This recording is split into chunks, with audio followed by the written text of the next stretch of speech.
د کهانۍ شروعات کې مونږ یو تیز رڼا وینو چې د شپې نه یو زمیدار په پټي کې لاړه شي. کله چې سحر شي نو زمیدار ګوري چې د دې پټي خو چا تباه کړي دي. دا په اصل کې د دغه رڼا په وجه باندې شوي وي. نو دا زمیدار خپل 3 واړه بچي راوغواړي او ورته وایي چې د نن نه پس په تاسو دلته پیره کوئ. د دې په بچو کې د ټولو نه وړوکي بچي نوم جون وي. نو دا مشران ورونه ورته ووایي چې د نن نه پس به ته دلته پیره ساتي ځکه چې دا لږ قمقل وي. د شپې نه چې کله دا دلته پیره کوي نو دا یو اواز واوري. دا چې شاته وګوري نو یو سپین غټ اس ولاړي. دا د دې اس د نیولې کوشش کوي او یو رسۍ د اس ته ورورتي. په دې باندې دا اس د دې ځینه منډه شروع کی خو جون دا رسۍ ونیسي نو دا اس په ځان پسې راکاږي. دا اس مخې ته منډه وي نو دا یو دلدل ته ولويږي. نو جون د دې اس مدد وکي او د دې خټو نه راوباسي. د دې نه پس جون دې اس ته ووایي چې دا به آینده د دې پټو ته نه راځي. نو اس د دې ځینه لاړ شي. جون چې واپس راشي نو دا یو ځل بیا د اوازونه واوري. دا چې شاته وګوري نو 2 اسونه ویني نو ډیر زیات ویریږي. خو په دغه ټیم کې دا یو اواز واوري او دې ته وایي چې دا ستا دپاره یو تحفه ده. دا چې ورته وګوري نو دا یو وړوکی اس وي. دا ورته وایي چې زما نوم پول دی. په اصل کې دا د هغه اس بچی وي کوم چې بیګا د جون بچکلی وو. دا ورته وایي چې زما مور ستانه خوشحاله ده د دې وجې نه تاله دا 2 اسونه په تحفه کې درکړه. په دې باندې جون ډیر خوشحاله شي. خو په دغه ټیم کې دا د خپل پلار اواز واوري نو دا په منډه باندې بار ته راشي. دا خپل پلار رخصت کی چې د دې نظر په دې اسونو باندې ونه لګي. د دې پلار چې لاړ شي دا په دې وړوکي اس باندې سور شي نو دا ډیر په سپیډ باندې د دې ځینه لاړ شي. جون چې د دې سپیډ ویني نو ډیر زیات خوشاله شي. په یو ځای کې دا ودرېږي او شپېلې ووایي. د دې په شپېلې باندې دا 2 اسونه په سپیډ باندې دلته راشي. نو جون فیصله وکړي چې دا به دا 2 اسونه په مارکیټ کې خرڅ کړي. دا چې کله مارکیټ ته دا 2 اسونه بوزي خلک چې دا ویني نو ډیر حیرانه شي ولې چې دیو داسې اسونه چرته لیدلي نه وي. دلته د هر سړي دا کوشش وي چې د دې نه دا اسونه واخلي. نو پول جون ته وایي چې ته دا 2 اسونه په دغه غریب سړي باندې خرڅ کا. خو جون داسې کول نه غواړي ولې چې دا د اسونه په بادشاه باندې خرڅول غواړي. کله چې دلته بادشاه راشي نو د دې دا اسونه ډیر زیات خوښ شي.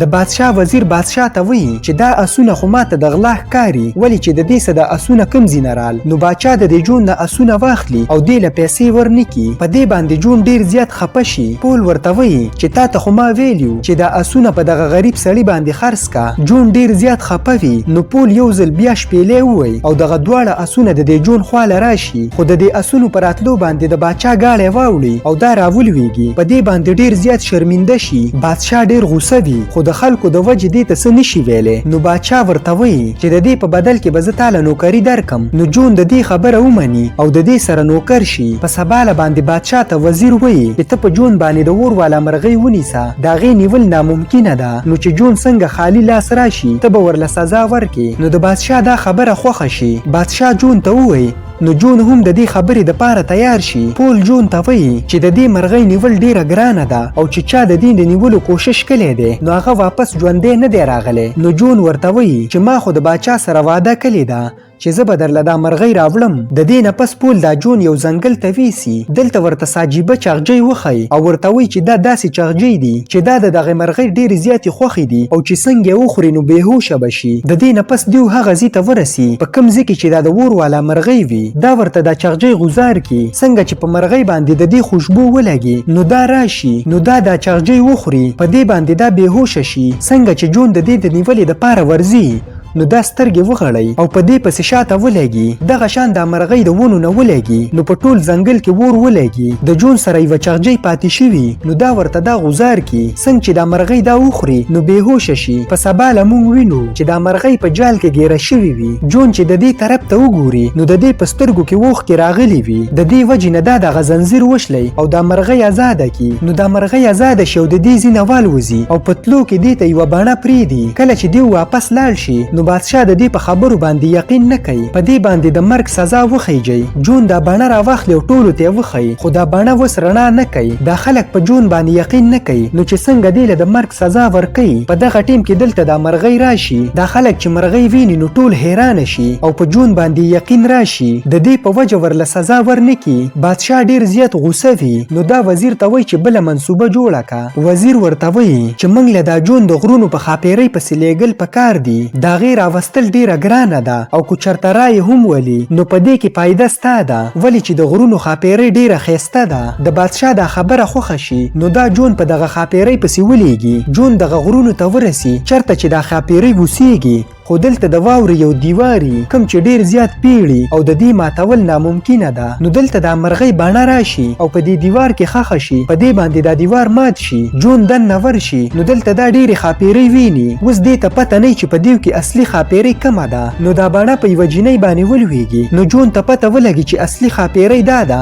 دا جینۍ ډیره زیاته ښایسته وي. جون ورته وایي چې زمونږ بادشاه ستا سره واده کول غواړي. خو خاپیرۍ ورته وایي خو چېرته ستاسو بادشاه دومره نر وی نو هغه به پخپله دلته راغلی وی. د دې نه پس دا خاپیرۍ د غر نه ودانګي. جون هم په دې پسې شاته ودانګي. خو پول دا دواړه بچ کی او لاندې راکوز کی. دلته پول جون ته وایي چې ستا دا جینۍ خوښه ده او که بادشاه ته د دې په باره کې پته ولګېده نو هغه به تا ژوندی پرې نه دي. نو دا خاپیرۍ د دې خبرې واوري.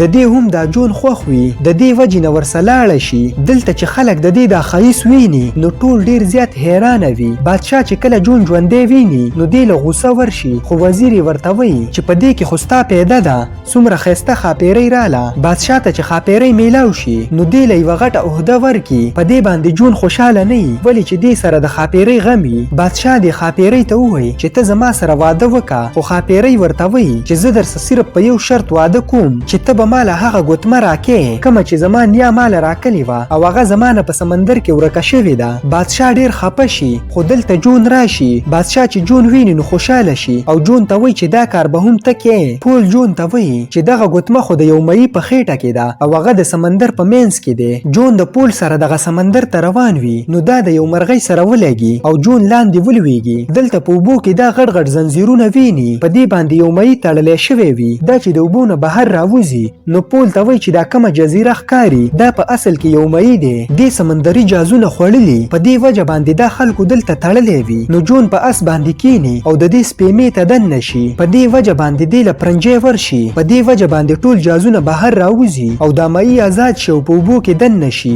مئی خو آزاد شي خو جون په دې خبره خپه چې دې ته ګوتمه میلاو نه شوه. نو دلته یو کیکړه راشي د دې سره ګوتمه او دا د جون لور کی دا د ګوتمه راوړي او د جینۍ لور کی. دې خو بادشاه دا پول ویني چې دا خبرې کوي نو دا پیډز وکي او دا بادشاه اعلان وکي چې جون د پری د کډنیپ کولې په کیس کې گرفتار شو او لږې ورځې پس به دې له د مرګ سزا ورکوو. دلته دا پری راشي او جون ته وایي چې ما باچا ته شرط ایښی دی چې ته به په دریو ټپونو کې لامبې، په هغې کې به ګرمې اوبه وي، دغه شان به ته ځوان شي نو زه به ستا سره واده وکم. خو بادشاه په دغه ټپونو کې لاول تا لمبول غواړي خو ته به ځان ته دغه ټپونو نه څنګه بچ کې. ته به لاولني ټپ کې دا ګوتمه وغورځې نو د هغې اثر به ختم شي او په دویم ټپ کې به د مرغۍ هغه بڼه وغورځې نو د هغې اثر به هم ختم شي او په دریم ټپ کې به یو قسم له ګل دی هغه وغورځې نو د هغې اثر به هم ختم شي. اس د دې پري نه د ګل په باره کې تپوس وکړي نو دا ورته وایي چې دا به د دنیا په اخرنۍ ګوټ کې میلاو شي. نو پول په دغه ګل پسې وځي. په سبا له باندې چې تیاری وشي بادشاه خلکو ته وایي چې زه څومره رحمدل یم. دا پروسس صرف د جون د بچ کولې دپاره دی. کو چېرته جون بچ پاتې شو نو جون له به موږ سزا نه ورکو. د دې نه پس ورله دیکه ورکي او دا دې ټپ ته غوزار کي نو دا پري غلی شان خپله ګوتمه راوباسي او دا هم وروغورځي. د ګوتمې په وجه باندې دا د دې ټپ نه راوځي او بل یو ټپ ته وغورځېږي. د اور دا مرغۍ یو اواز وکړي، په دې باندې دا باڼه راشي او په دې دویم ټپ کې ولویږي. په دې باندې جون د دې ټپ نه راوځي او اخرني ټپ ته ولویږي. دې خوا دا وړوکی اس دې ګل ته ورسي او دا ګل رامات کي. د خلکو دا خیالي چې جون مړ شو خو په دغه ټیم کې اس راورسي او دا ګل دې ټپ ته وغورځي. نو جون د دې ټپ نه بار ته راشي. دا لکه د بادشاهانو په شان ښکاري. بادشاه چې دا ویني نو دا د لاولني ټپ ته ودانګي خو د ځوان کېدو په ځای باندې دا په یو غباره کې بند شي او د دې ځینه والوځي. ټول خلک چې دا ویني نو ډیر خوشاله شي او دیو جون ته وایي چې ته زمونږ بادشاه شوې. دغه شان د دې دواړو واده وشي او خلک ډیر زیات خوشاله وي. په دې ځای باندې زمونږ کهاني ختمیږي. کو ویډیو مو خوښه شوې نو لایک یې کړئ او چینل ضرور سبسکرایب کړئ.